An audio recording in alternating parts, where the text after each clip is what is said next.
the technology sector has massively outperformed the market in the year 2025. We see that year to date, we are up 24.67%. Past year, we were up 21%. In the past 5 years, an impressive 124% growth in the technology sector, which means if you had put $64.53 into technology in December of 2020, you will have more than doubled your money. So technology is always a fantastic area for growth. The question is, what's going to happen in 2026? And the answer is we don't know. Nobody knows, but we can make educated guesses and we can do analysis to see what are some of the best plays in the technology sector. We want to not only outperform the market, we want to outperform technology as a whole. And so in this video, we're going to look at some of the best plays of 2026 in the technology sector. And as always, if you get anything out of these videos, please consider liking and subscribing to these videos. A lot of work goes into providing the metrics, the numbers, the analysis, and the data to help us make informed decisions. And also, nothing on Interflame Finance is ever financial advice. So do your own due diligence, do your own research. We are not telling you to buy, sell, or hold anything in your portfolios. Investments and tradings are always an individual choice. And so make sure you are doing what's best for your individual portfolio. So we applied some of the filters to the FinViz stock screener, and there's a link to that video in the description of this video showing you how you can use FinViz, which is a free stock screener, to filter out all the garbage and find the best stocks in the stock market, in a particular sector, or in an individual industry. And so we have 4 of the best technology stocks, best technology companies in the stock market here. We have DLO, we have MU, Micron. And just a quick note, Micron is something that we do hold in the Interflame Finance portfolio, and it has done phenomenally this year. We'll see that later on in this video. Microsoft is also a holding in Interflame's Finance, also had a fantastic year, and we have UiPath. So when we look at our growth scores, we see that we have from top to bottom, we have DLO at 8.3 points, we have MU at 7.8, Microsoft at 5.6, and Path at 3.9. If you're new to this channel, we score stocks based on various metrics, and those scores range from -10 to +10. -10 is absolute garbage, don't even consider it. +10 is essentially a perfect company. 0 is neutral, it's in the middle, but we like to be picky on this channel. We like to be picky and discerning in our portfolios, and so we typically don't choose anything under 5. So based on growth metrics, and these are all certainly growth plays, DLO, Micron, MU, and Microsoft would be 3 of the choices that we would choose. Path not cracking that 5-point mark, and so we may not consider it. Okay, now why are these companies scoring the way that they are? Well, DLO, if you look at all the boldface type that we have in this row here, you can see that the PEG ratio is under 2, which is what we want. It's under 1, which is even better. As a matter of fact, DLO is coming in at a 0.41. Forward PE of 17 is fantastic. 5-year forward PE, well under 17 at 5.15. That means if you bought it today, you would be paying essentially 5 times multiple in 5 years, which is phenomenal growth. And that's, of course, if they can execute on over 40% EPS growth for the next 5 years. That's very hard to do. That's very difficult. We will certainly take that into consideration when we do intrinsic value calculations. They smash it on return on equity and return on invested capital. Microsoft, similar story. We are getting it at a PEG ratio of 1.81. Not the best, but under 2, so that's nice. Return on equity and return on invested capital, 2 very important metrics. They are in the top 2 of these 4 companies. Profit margins at a healthy 36%. EPS growth expected to be 18.36% over the next 5 years annualized.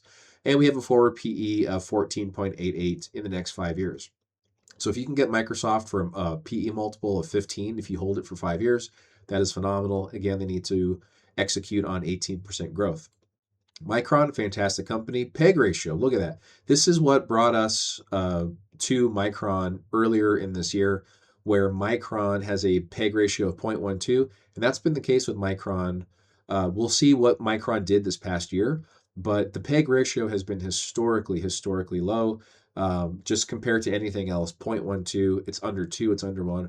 It's phenomenal. Forward PE of 7. And a 5-year forward PE under 5, phenomenal value for your dollar. Profit margins of 28%, EPS growth 39%. Again, that's very difficult to do for 5 consecutive years, We will take that into consideration when we do intrinsic value calculations. And finally, UiPath, not a whole lot to write home about. They have very little debt and they have pretty decent free cash flow yield. So these are not safety plays by any stretch of the imagination, but if we did want to rank them in terms of safety, we see that DLO comes in at the top at 7.9, Microsoft coming in at 5.7, Micron 4.3, and UiPath at 1.14. And we can see why these companies score this way. So DLO actually offers a 2.7% dividend yield. So in terms of quote unquote safety, that's quite nice because you're getting a little bit of free cash flow in your portfolio every single quarter when they pay off dividends. They don't have any dividend growth. They don't have any years of dividend growth, so they are relatively new to paying out dividends. But we like to see not only dividend yields for safety, but also a payout ratio under 50%.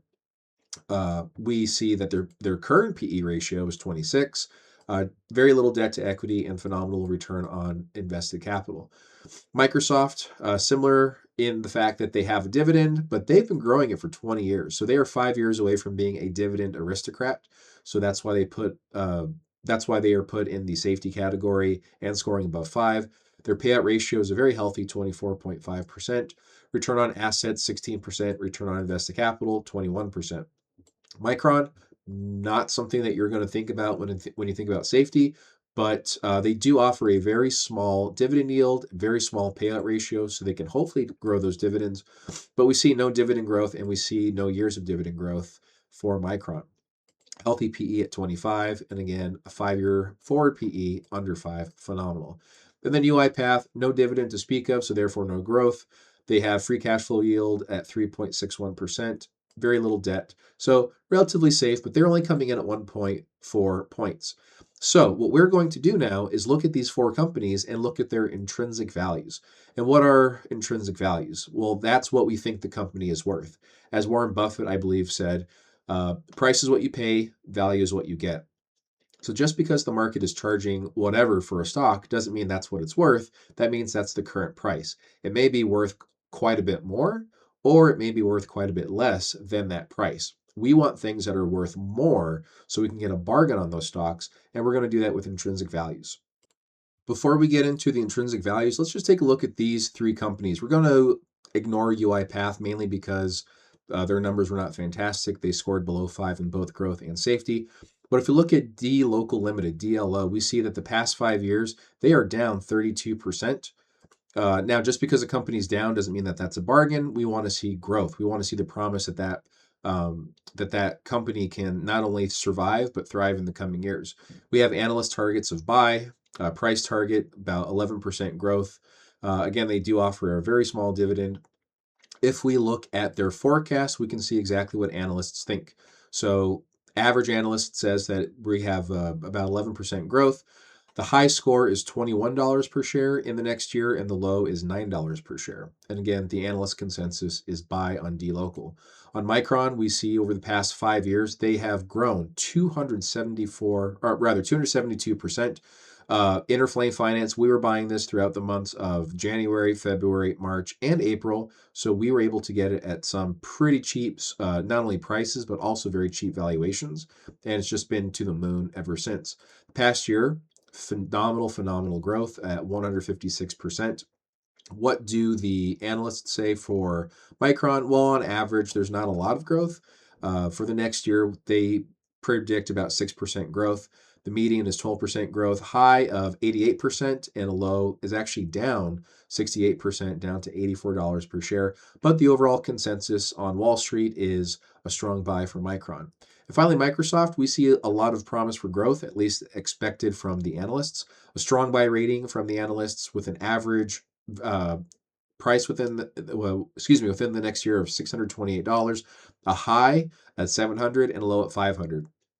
Even if that low happens, and that is the bottom of the expectations, we see that Microsoft is currently trading for $485 per share. And so that's still a little tiny bit, but it's only a 2.9% growth. And again, in technology, we want to see real growth. We want to see double-digit growth for these companies. So if Microsoft were to go up, quote unquote, up to $500 per share and only get 2.9% growth, that is actually not what we want to see in our portfolios.